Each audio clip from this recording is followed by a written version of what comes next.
আসসালামু আলাইকুম। আজকে রেসিপিতে আপনাদের তৈরি করে দেখাবো নারকেলের দুধ দিয়ে হাঁসের মাংস রান্না করে। আর এইভাবে হাঁসের মাংস রান্না করলে খেতে অসম্ভব মজার লাগে। তাহলে চলুন পুরো রেসিপিটি দেখে নিই। আর রেসিপিটি দেখার শুরুতে একটি লাইক দিয়ে চ্যানেলটি সাবস্ক্রাইব করে দিবেন সবাই। এই তো প্রথমে আমি এখানে কড়াইতে হাফ কাপ তেল দিয়েছি। এখন এর ভিতরে দিয়ে দিচ্ছি 2 টেবিল চামচের মতো পেঁয়াজ বাটা। আপনারা চাইলে পেঁয়াজ কুচিটা দিতে পারেন। এখন দিয়ে দিলাম 1 টেবিল চামচ রসুন বাটা, আর সেই সাথে দিয়ে দেবো 1 টেবিল চামচ আদা বাটা, আর দিয়ে দেব শুকনো মরিচ বেটে নেওয়া 1 টেবিল চামচের মতো।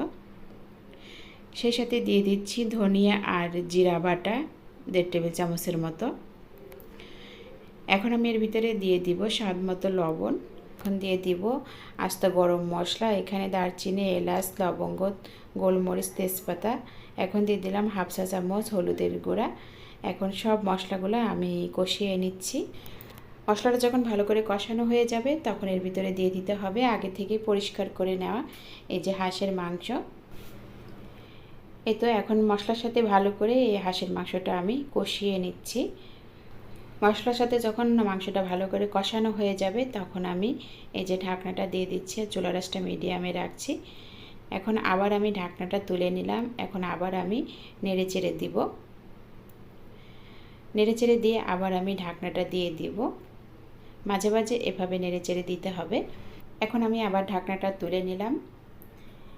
যে মাংস থেকে যে পানিটা বের হয়েছে, এখন আমি চুলার আঁচটা একটু বাড়িয়ে দিয়ে এই মাংস থেকে পানিটা শুকিয়ে নিব আর কিছুক্ষণ নেড়ে চেড়ে নিচ্ছি।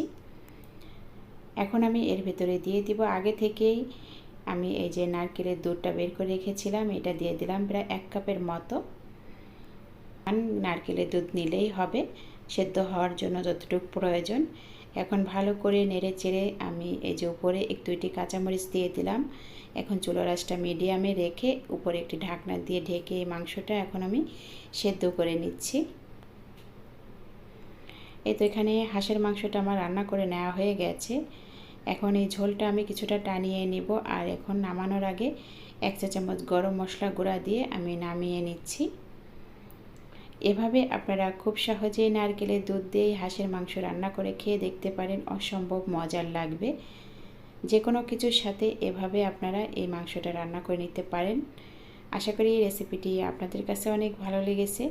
আজকে ভিডিওটি দেখার জন্য সবাইকে অনেক অনেক ধন্যবাদ জানাই। সবাই ভালো থাকবেন, সুস্থ থাকবেন। আল্লাহ হাফেজ।